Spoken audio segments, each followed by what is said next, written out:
सर्वमङ्गलमाङ्गल्यं सर्वकल्याणकारकं प्रधानं सर्वधर्माणां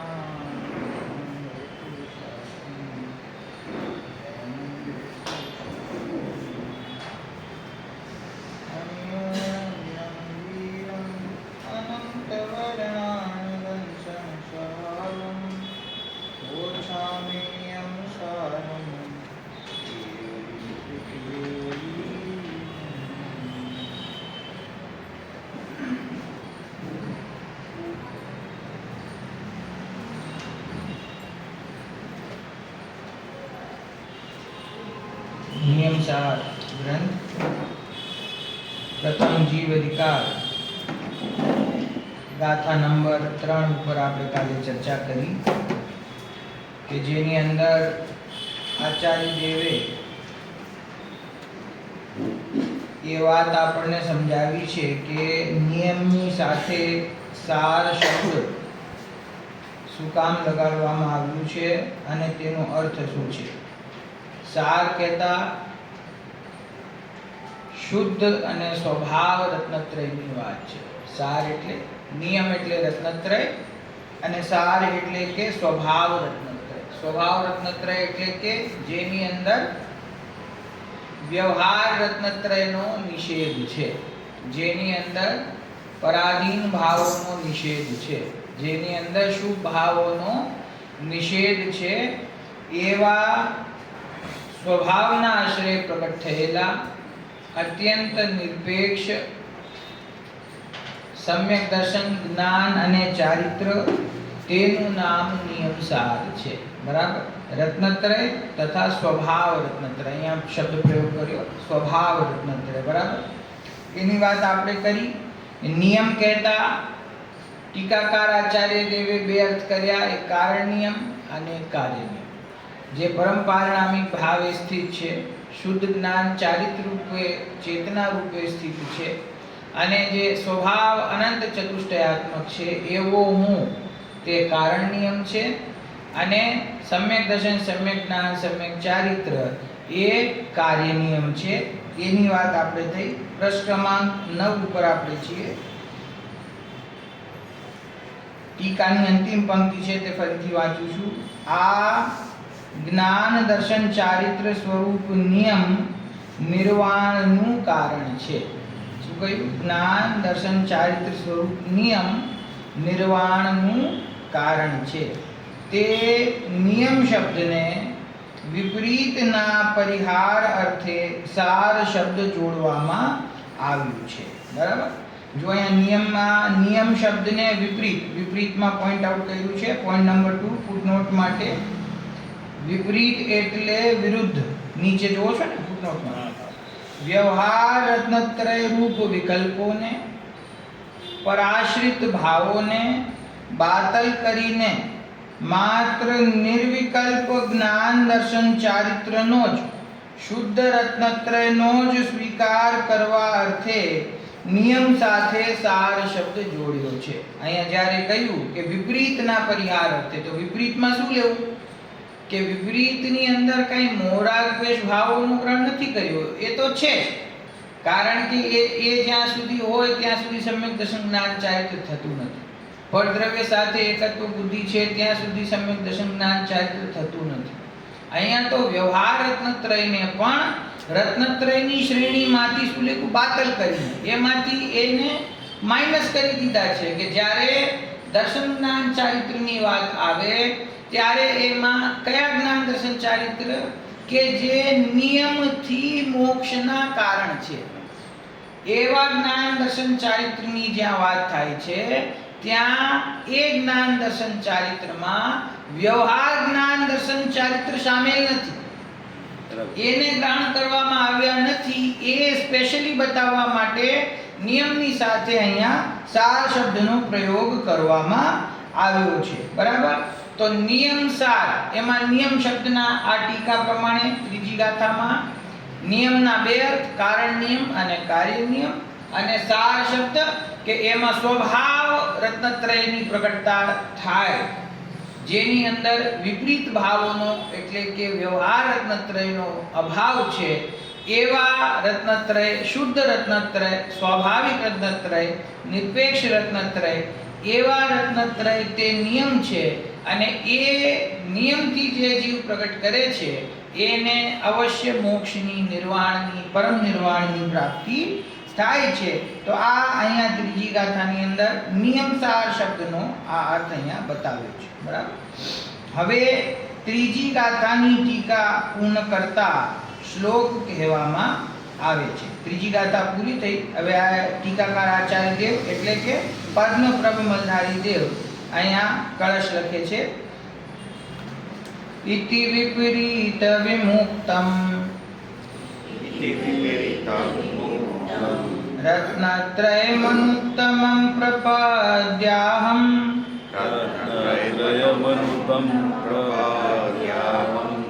ફરીથી ઇતિ વિપરીત વિમુક્તમ રત્નત્રયમનુત્તમં પ્રપદ્યાહમ.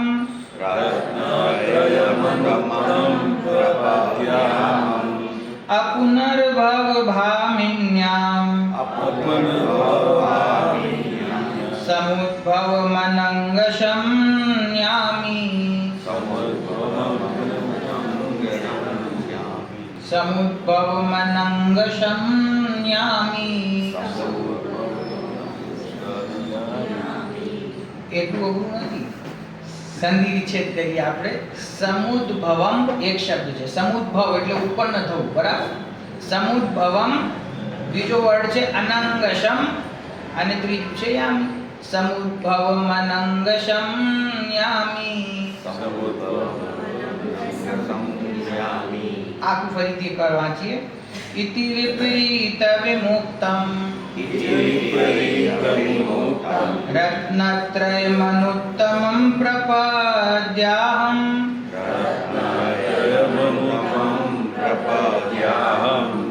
અપુનર્ભવ ભામિન્યામ સમુદ્ભવ મનંગ સંયામી. આ જેટલો ફેર પડે છે ને એ સંયુક્ત અક્ષરની પહેલા જે મેં સમજાવ્યું હતું ને કે થોડોક જોર આવવો જોઈએ, એ હજી નથી આવતો, એટલો ફેર પડે છે. ક્યાં ક્યાં છે એ શબ્દ એવા જુઓ. રત્નત્રય મનુત્તમમ યામી. બરાબર. તો ત અને અડધો ત એટલે મિક્સ થઈ જાય ને, બે અક્ષર થઈ ગયા. એની પહેલા નું ઉપર થોડોક જોર છે. પ્રપદ્યાહમમાં પ્રપદ્યાહમ કારણ કે દ્ય છે એ સંયુક્ત અક્ષર છે એટલે એની પહેલા જરાક જોર આવવો જોઈએ. અને સમુદ્ભવ મનંગશમ વાંચવામાં કેમ થાય છે અઘરું? એમ તો સરળ છે. સમુદ્ભવ મનંગશમ યામી. થોડું વ્યવસ્થિત વાંચીએ ને તો બરાબર રાગ આવી જાય. જુઓ નીચે અર્થનો શું છે. ઇતિ વિપરીત વિમુક્તમ. આ જે વિપરીત ભાવનો પરિહાર કર્યો ને ત્રીજી ગાથામાં સાર શબ્દ કહીને, તો એનાથી આ ભાવ આચાર્ય દેવે અહીંયા લખ્યો છે આગળ. ઇતિ વિપરીત વિમુક્તમ. આથી હવે વિપરીત ભાવોને છોડીને રત્નત્રયમ અનુત્તમમ પ્રપદ્યાહમ. હવે હું અનુત્તમ રત્નત્રયમ અનુત્તમ પ્રપદ્યાહમ. રત્નત્રય કેવા જે અનુત્તમ છે, અનુત્તમ રત્નત્રયને હું પ્રાપ્ત કરું છું. અહીંયા બહુ એક શબ્દ આવ્યો અનુત્તમ. હા, એટલે અનુત્તમ શબ્દના બે અર્થ થઈ શકે. એક અર્થ તો આપણે જાણીએ છીએ કે ઉત્તમ અને અનુત્તમ. ઉત્તમ એટલે ઉત્કૃષ્ટ, અનુત્તમ એટલે કે જે ઉત્કૃષ્ટ નથી. તો આચાર્ય કહે છે કે હું અનુત્તમ સમ્યક દર્શન આદિ રત્નત્રયને પ્રાપ્ત કરું છું. તો કેમ અનુત્તમ રત્નત્રયને પ્રાપ્ત કરે છે? તો અનુત્તમ શબ્દનો સંસ્કૃત ભાષા પ્રમાણે, ગ્રામર પ્રમાણે બીજો અર્થ થાય છે કે જેનાથી ઉત્તમ કોઈ નથી, એનું નામ પણ અનુત્તમ છે. એ વ્યાકરણનો નિયમ છે. અનુત્તમ શબ્દ એટલે જેનાથી ઉત્તમ કોઈ નથી, એટલે સર્વોત્કૃષ્ટ જે પદાર્થ છે. જેમ કે તમને સમજાવું, અર્ઘ. અર્ઘ ચડાવો તમે તો અર્ઘ એટલે શું? અર્ઘ શબ્દનો અર્થ શું થાય? બોલો. અર્ઘ ચડાવે તો અર્ઘ એટલે શું? અર્ઘ્યમ નિર્વપામતિ સ્વાહા. તો અર્ઘ એટલે બેશ કિંમતી, જેની બહુ કિંમત છે એને કહેવાય અર્ઘ. બરાબર. પછી એક શબ્દ આવે અનર્ઘ. અનર્ઘ પદ પ્રાપ્ત અર્ઘ્યમ નિર્વપામિતિ. તો અર્ઘ બહુ કિંમતી વસ્તુ થઈ, તો પછી અનર્ઘ તો એનું ઉલટું થાય ને. તો કે અનર્ઘનો અર્થ શું થાય કે જેનાથી ઉત્કૃષ્ટ પદાર્થ કોઈ બીજું નથી. એવા પદની પ્રાપ્તિ માટે આ જગતમાં ઉપલબ્ધ જે ઉત્કૃષ્ટ પદાર્થ છે એ તમારી સામે ભગવાનનું સમર્પિત કરું છું. અનર્ઘ પદ પ્રાપ્ત એ અનર્ઘ પદની પ્રાપ્તિ માટે અર્ઘ્યમ નિર્વપામિતિ સ્વાહા, કે અર્ઘને સમર્પિત કરું છું. 70 વર્ષે આ ખબર પડી. અર્ઘ એટલે કિંમતી અને અનર્ઘ એટલે જેનાથી કિંમતી જગતમાં બીજું કાંઈ નથી. તો એવી રીતે ઉત્તમ એટલે ઉત્કૃષ્ટ અને અનુત્તમ એટલે જેનાથી ઉત્કૃષ્ટ જગતમાં કાંઈ નથી. આપણા શાસ્ત્રમાં કેવળ જ્ઞાન શબ્દ માટે, કેવળ જ્ઞાન માટે એક શબ્દ વાપરવામાં આવ્યો કે કેવળ જ્ઞાન છે તે અનાથ છે. શું શબ્દ વાપર્યો? અનાથ છે. તો અનાથ એટલે શું? કે જેને કોઈ નાથની આવશ્યકતા નથી એવો અનાથ છે. એટલે જગતમાં એ સર્વોત્કૃષ્ટ થઈ ગયો. ત્રણેય લોક ત્રણેય કાળને એક સમયમાં જાણવાની જેની અંદર શક્તિ પ્રગટ થઈ, એનું નામ અનાથ છે એમ કહેવામાં. નહીં તો આપણને શું લાગે? અનાથ એટલે માતા પિતા વયા ગયા તો અમે અનાથ થઈ ગયા. એટલે અમારો કોઈ સ્વામી નથી, જેનો કોઈ નાથ નથી, એનું નામ અનાથ. બીજો અર્થ શું થાય? જેને કોઈ નાથની આવશ્યકતા નથી એનું નામ અનાથ. પરમાત્મા છે, કેવળી પરમાત્મા, એ કેવા છે કે અનાથ છે. કેમ? સર્વોત્કૃષ્ટ જગતના નાથ એ જ છે.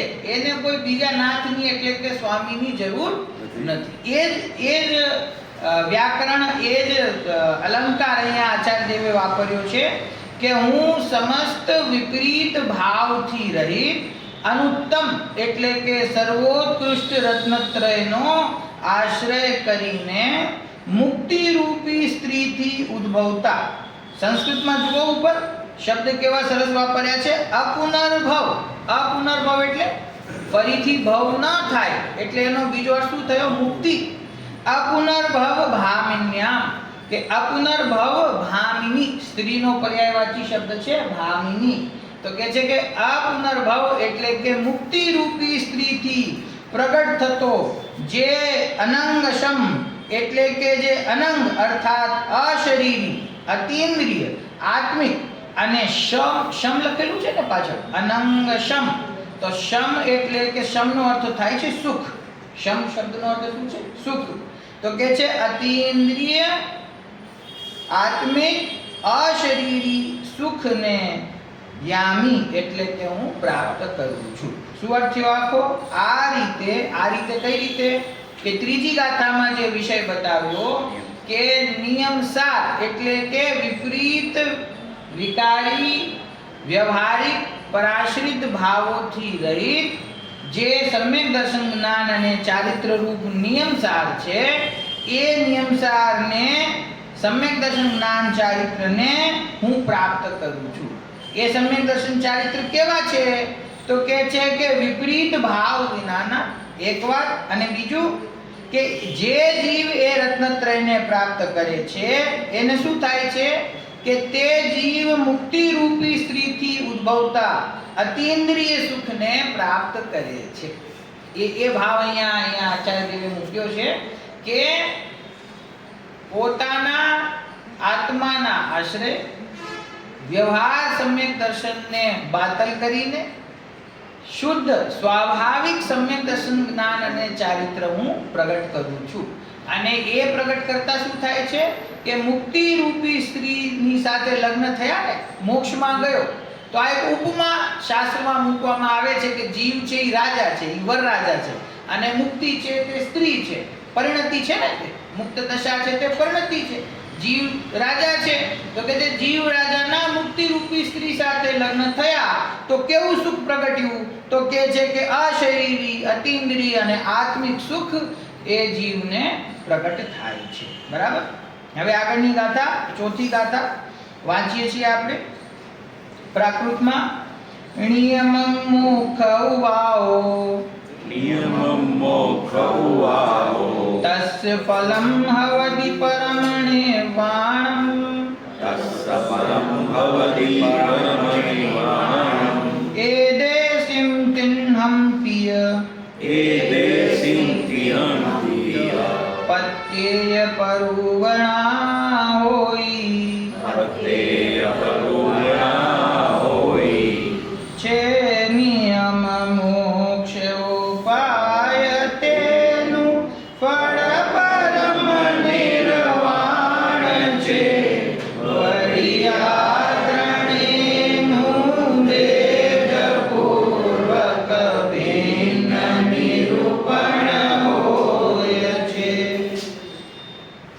આ વાત રિપીટ આવે છે.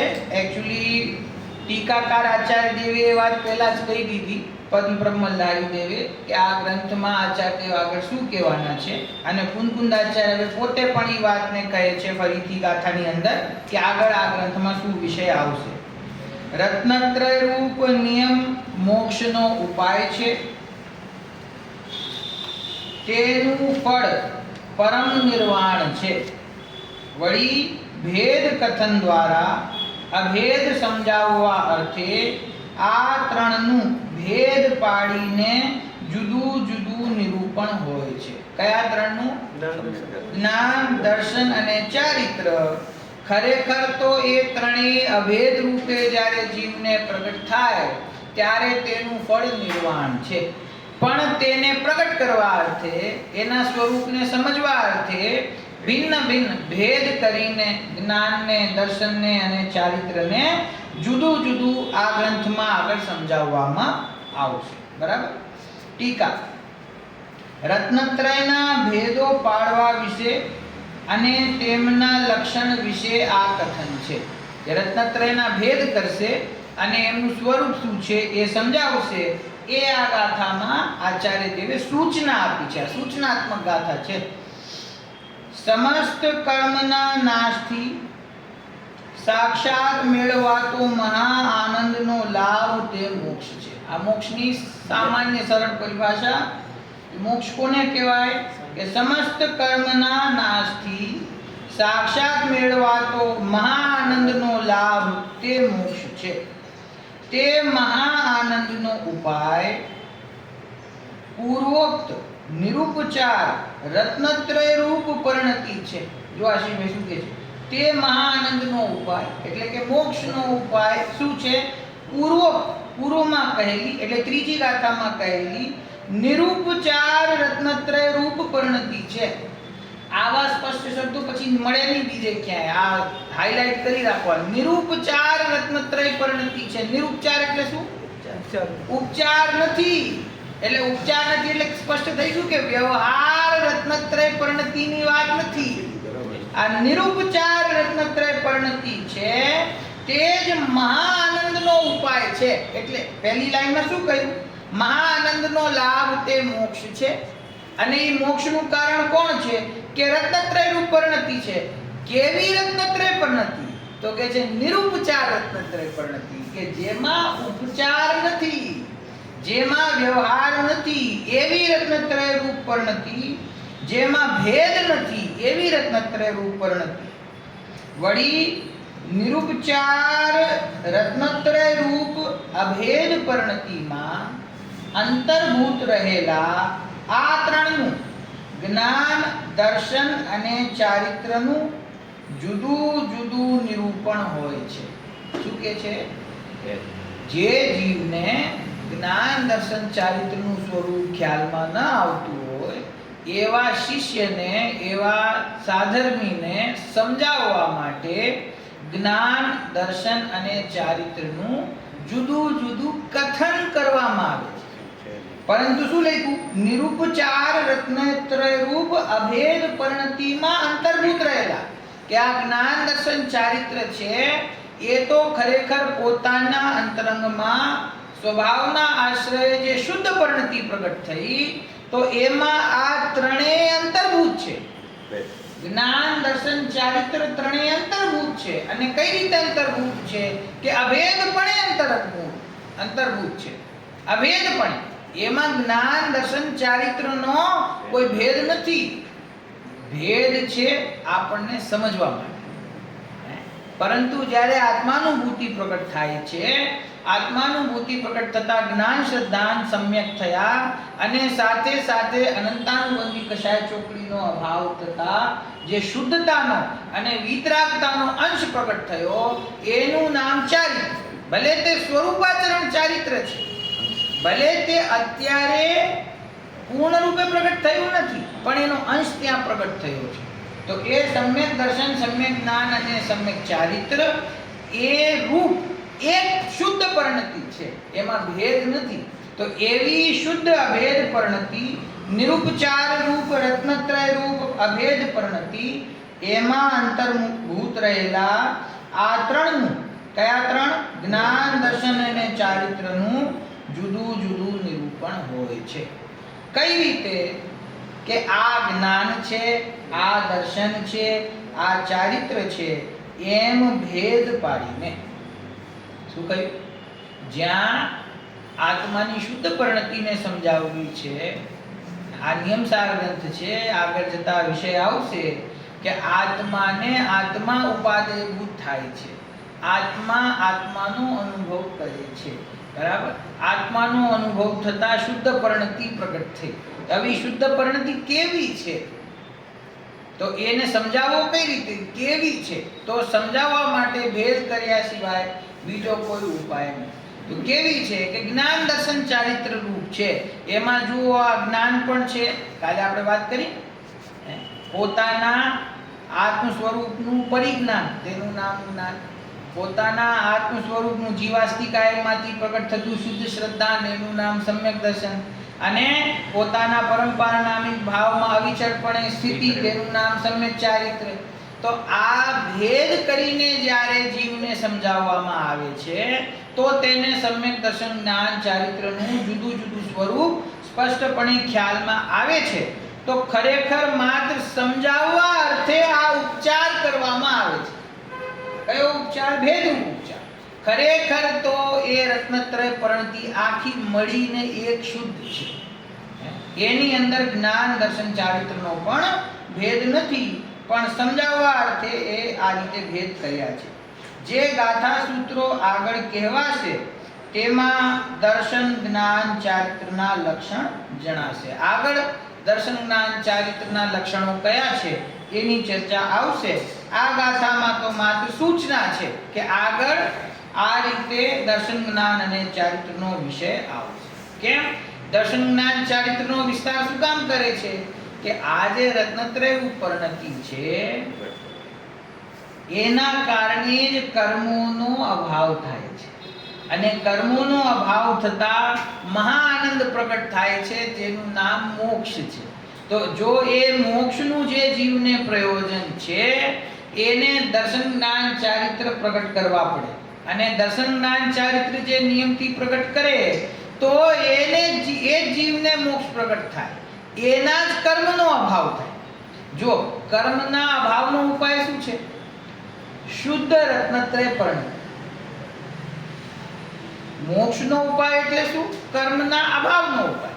જે કર્મ જીવને અનાદિકાળથી બંધાયેલા છે, વર્તમાનમાં નિરંતર બંધાય છે, એનાથી છૂટવાનો ઉપાય શું છે? કે જે તીવ્ર કષાય રૂપ મોરા દ્વેષના પરિણામ છે એ તો છે જ નહીં, પણ કોઈ જીવ મંદ કષાય રૂપ ભાવોમાં કર્મના અભાવનો ઉપાય શોધે છે, એને કહે છે કે એ કર્મના અભાવનો ઉપાય નથી, શુદ્ધ રત્નત્રય રૂપ પરિણતિ છે, એનાથી જ કર્મનો અભાવ થાય. બાકી વ્યવહાર તંત્રનું પાલન કરે, શુભ ભાવ રૂપ પરિણામ થાય અને એને એમ થાય કે હું ધર્મ કરું છું, તો એનાથી કર્મનો અભાવ થતો નથી. એક ઓલું નાના બાળકોને, યંગ લોકોને હું સમજાવું ને તો એક પીપીટી બનાવેલું છે, એટલે એમાં ખાલી એટલું સમજાવ્યું છે કે જીવને અનાદિકાળથી નિરંતર જે કર્મ બંધાય છે, તો એ કર્મ બંધાય કેવી રીતે? આપણે અહીંયા પણ ચર્ચા કરી છે, સંક્ષેપમાં યાદ કરાવું છું તમને કે આપણને 8 માંથી 7 કર્મનું બંધ નિરંતર ચાલુ છે ને જીવોને. એ 7 કર્મનું બંધ નિરંતર ચાલુ છે, એ તો કર્ણાનુયોગનો સિદ્ધાંત છે, એની વાત છે, બરાબર? એમાં તો કોઈ શંકા નથી. એક આયુ કર્મને છોડીને બાકીના બધા કર્મોનો બંધ જીવોને નિરંતર ચાલુ છે. હવે એ બંધ ક્યારે રોકાય? કેવી રીતે રોકાય? કર્મોનો આશ્રવ, 7 કર્મનો આશ્રવ અને બંધ ચાલુ છે ને દાદા. સૂતા છીએ ત્યારે બંધાય, જાગીએ છીએ ત્યારે બંધાય, ભોજન કરીએ ત્યારે બંધાય, મંદિર આવે ત્યારે બંધાય, સ્વાધ્યાય કરે ત્યારે બંધાય, પૂજા કરે ત્યારે બંધાય. તો બધા જે કાંઈ કાર્ય હું કરું છું, શુભ અથવા અશુભ, બધા જ કાર્યો કરતી સમયે આ 7 કર્મ મને બંધાઈ રહ્યા છે, તો પછી એમાંથી છૂટવાનો ઉપાય શું? ભગવાનની પૂજા કરે એ સમય પણ બંધાય, સત્ય અસત્ય નહીં, સત્ય બોલે એ સમય પણ બંધાય. હિંસા ન કરે, અહિંસાનો ભાવ હોય એ સમયે પણ બંધાય. પોતાના આત્મામાંથી ચૂપ થાય ત્યારે એમ કહેવાય. આત્મામાંથી ચ્યુત થયો છે તો બંધાઈ રહ્યા છે ને. તો આને રોકવા હોય તો ઉપાય શું? આત્મામાં સ્થિર થવું. ઉપાય શું? તમે જે કહ્યું કે આત્મામાંથી ચ્યુત થયો તો આ કર્મ બંધાયા, તો છૂટવાનો ઉપાય શું? કે ફરીથી આત્મામાં સ્થિર થઈ ગયા. એ જ ઉપાય છે. બીજો તો કોઈ ઉપાય નથી. અને સ્થિર થવા માટે એનું જ્ઞાન અને એની પ્રતીતિ, એનું જ્ઞાન, એનું શ્રદ્ધા, એનું સ્વરૂપ શું, એનો નિર્ણય તો કરવો પડે. એ સ્વરૂપનો નિર્ણય, એનું નામ જ્ઞાન, એમાં પ્રતીતિ, એનું નામ દર્શન, અને એમાં સ્થિરતા, એનું નામ ચારિત્ર. એવું સમ્યક દર્શન જ્ઞાન ચારિત્ર પ્રગટ થાય અને અનંતાનુબંધી કશાય ચોકડીનો અભાવ થાય, મિથ્યાત્વનો અભાવ થાય. તો મિથ્યાત્વ અને મિથ્યાત્વની સાથે અનંતાનુબંધી કશાય ચોકડીનો અભાવ થાય ત્યારે આ કર્મોનો આશ્રવ રોકાય છે. એના સિવાય કર્મના આશ્રવને રોકવાનો કોઈ ઉપાય નથી. જે મિથ્યાત્વ છે એ મિથ્યાત્વ કર્મોનો મેગ્નેટ છે, ચુંબક છે. આ જ્યાં સુધી આ મિથ્યાત્વ લઈને તમે બેઠા છો ત્યાં સુધી એ કર્મ પરમાણુઓ આવ્યા જ કરશે, તમે રોકી નહીં શકો. ગમે તે કરશો તો રોકાશે નહીં. વધારે પૂજા કરશો ને તો વધારે આવશે. લોકો એમ સમજે કે ભગવાનની પૂજા કરો, સ્વાધ્યાય કરું, સંયમનું પાલન કરું તો કર્મ આવે નહીં, કર્મની નિર્જરા થાય. નિર્જરા ન થાય. એમાં કેવી રીતે થાય નિર્જરા? હે? એ પુણ્ય ભાવ બંધાય, ભલે પાપ નહીં, પુણ્ય ભાવ બંધાય. તમે વધારે પુણ્ય કરો તો વધારે ન બંધાય. ક્વોલિટી ચેન્જ થઈ પણ ક્વોન્ટિટી તો વધે ને. હે? જોગા પૈડી પદેશા ખીજેણું ભાગો કશાય તો હોંતી. આપણે પહેલા વાત કરી હતી ને કે 4 પ્રકારના બંધ છે: પ્રકૃતિ, પ્રદેશ, સ્થિતિ અને અનુભાવ. તો કર્મની જે સ્થિતિ છે એ સ્થિતિ કેવી રીતે બંધાય છે?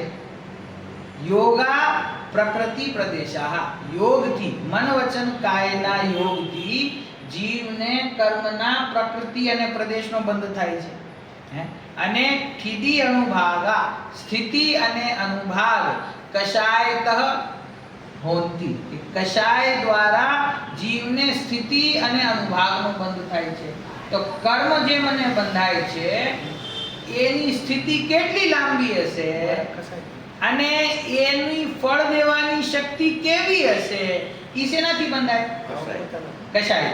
જેવો પોતાનો કશાય ભાવ હોય એટલી એ પ્રમાણે કર્મની સ્થિતિ બંધાય. બરાબર? તો શુભ કર્મો જે છે, જે કર્મની પુણ્ય પ્રકૃતિઓ છે, એ પુણ્ય પ્રકૃતિઓના બંધનો નિયમ શું છે? કે જેટલો તમારો કશાય મંદ હોય એટલી ક્વોન્ટિટી એની વધે. જેટલો કશાય તમારો મંદ થાય એટલી પુણ્ય પ્રકૃતિની ફળ દેવાની શક્તિ વધે. સમજી ગયા ને? તો તમે વધારે પુણ્ય કરો તો વધારે કર્મ બંધાય, વધારે પુણ્ય કરો તો વધારે કર્મ બંધાય. સમજી ગયા?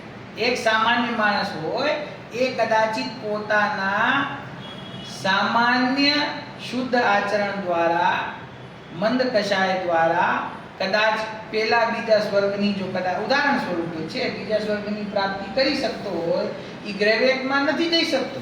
ગ્રેવેકમાં કોણ જાય?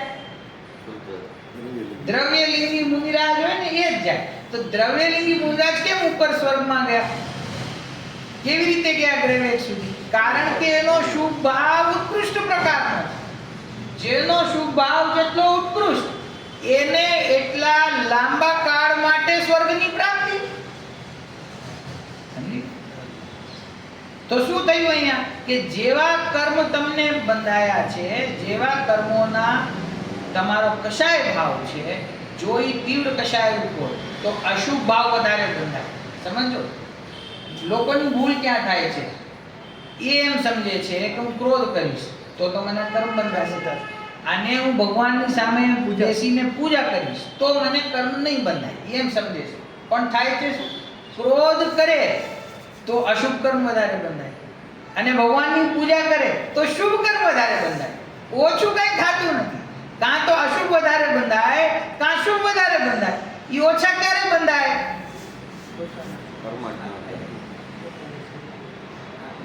જ્યાં સુધી પોતાના સ્વરૂપનું શ્રદ્ધા જ્ઞાન અને એમાં સ્થિરતા પ્રગટ ન થાય, જ્યાં સુધી મિથ્યાત્વ અને અનંતાનુબંધી કશાયનો અભાવ ન થાય, ત્યાં સુધી એ કર્મ પરમાણુઓની આવવાની જે સ્પીડ છે એ ઓછી ના પડે.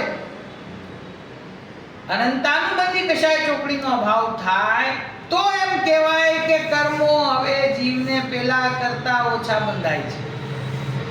જ્યાં સુધી એને અનંતાનુબંધી કશાય છે, જ્યાં સુધી એને ક્વોન્ટિટી પણ ભરપૂર છે અને એની જે ફળ દેવાની શક્તિ છે કર્મોની એ પણ ભરપૂર છે. દર્શન મોહની કર્મની ઉત્કૃષ્ટ સ્થિતિ કેટલી છે? 70 કોડાકોડી એટલે સાગરો બોલ. 70 કોડાકોડી વર્ષ મિનિટ શું? સાગરો બોલ. 70 કોડાકોડી બીજું કઈ નથી. કોડાકોડી એટલે 1 કરોડ ઇન્ટુ 1 કરોડ અને 70 કેટલા થઈ ગયા? 70 ઇન્ટુ 1 કરોડ ઇન્ટુ 1 કરોડ. પણ શું? કલાક, મિનિટ, સેકન્ડ, સાગરો બોલ. સાગર. 70 કોડાકોડી સાગરની સ્થિતિ છે દર્શન મોહની કર્મની. ઉત્કૃષ્ટ સ્થિતિ જો કોઈને બંધાય તો એનો અર્થ શું કે આજે આપણે દર્શન મોહનીના વશ થઈને જે વિપરીત અભિપ્રાય આપણો ચાલી રહ્યો છે એ આપણને 70 કોડાકોડી સાગરનું બંધ કરાવવામાં સક્ષમ છે. ધેટ મીન્સ કે આટલા કાળ સુધી આપણે મોક્ષમાં નહીં જઈએ એવું આપણે અત્યારે બેસીને નિશ્ચિત કરી રહ્યા છીએ. 70 કોડાકોડી સાગર કેટલા થઈ ગયા ખબર પડે? સર્વાસિદ્ધિનું આયુષ્ય કેટલું છે? 33. ખાલી 33. અને અહીંયા 70 નહીં, 70 ઇન્ટુ 1 કરોડ એટલું નહીં, ઇન્ટુ 1 કરોડ. કેટલા સાગર થયા? 70 કોડાકોડી સાગર. તો 33 સાગરની સામે કેટલો કાળ થયો? 33 સાગર સ્વયં પોતે કેટલો લાંબો કાળ છે એ ખબર છે? 33 સાગર કેટલો કાળ કહેવાય?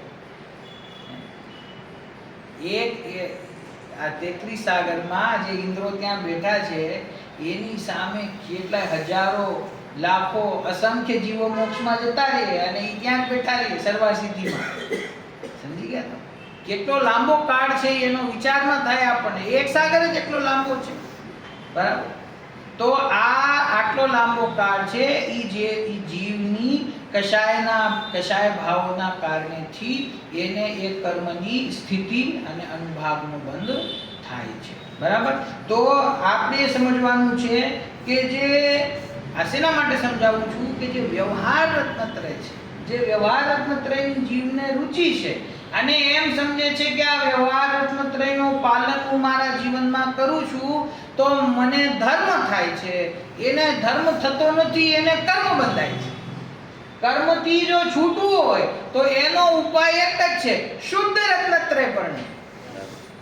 વ્યવહાર રત્નત્રય પરણતિ એ ધર્મનો કંઈક એમાં આંશિક માર્ગ તો હશે ને, કે આંશિક પણ માર્ગ છે નહીં. એ મંદ કશાયના કારણે એવો ભ્રમ થાય કે આ ધર્મ છે. પુણ્ય ભાવ થાય તો એમ લાગે કે આ ધર્મ છે, પણ પુણ્ય ભાવ તો બંધનું કારણ છે અને ધર્મ તે મોક્ષનું કારણ છે. તો શુદ્ધ પરણતિ તે ધર્મ છે અને શુભ પરણતિ તે બંધનું કારણ છે. તે ખરેખર અધર્મ છે. તો આચાર્યદેવ કહે છે કે આગળ આ ગ્રંથની અંદર શુદ્ધ પરણતિ, નિરુપચાર, ઉપચારથી રહિત રત્નત્રય અભેદ પરણતિ છે. એ અભેદ પરણતિમાં અંતર્ભૂત રહેલા જ્ઞાન, દર્શન અને ચારિત્રનો ભેદ કરીને વિસ્તાર હું સમજાવીશ. કેવી રીતે ભેદ કરશે કે આ જ્ઞાન છે, આ દર્શન છે, આ ચારિત્ર છે. જ્યાં આત્મા ઉપર દ્રષ્ટિ હોય છે તે સમયે આ જ્ઞાન છે, આ દર્શન છે, આ ચારિત્ર છે એવું ખ્યાલ નથી આવતો, બરાબર? ત્યાં અભેદ રત્નત્રય પરણતિ છે અને જ્યાં ભેદ પડે છે તો એ ભેદથી વ્યવહાર ઊભો થઈ જાય છે, ઉપચાર ઊભો થઈ જાય છે. પણ એ સમજવા માટે જરૂરી છે, અનુભવ કરવા માટે એને જ્યાં સુધી ગૌણ નહીં કરે ત્યાં સુધી અનુભવ થતો નથી. તો આગળની ગાથાઓમાં જ્ઞાન, દર્શન, ચારિત્રનો વિસ્તાર આવશે. એની પહેલા હજી જે દેવ છે એ નિર્દોષ દેવ શાસ્ત્ર ગુરુ છે, તત્વ છે એમનું, એની વાત આવશે અને પછી સમ્યક દર્શન, જ્ઞાન, ચારિત્રની વાત આમાં પ્રારંભ થશે. આગળની ગાથાનો વિચાર હવે આપણે કાલે કરીશું.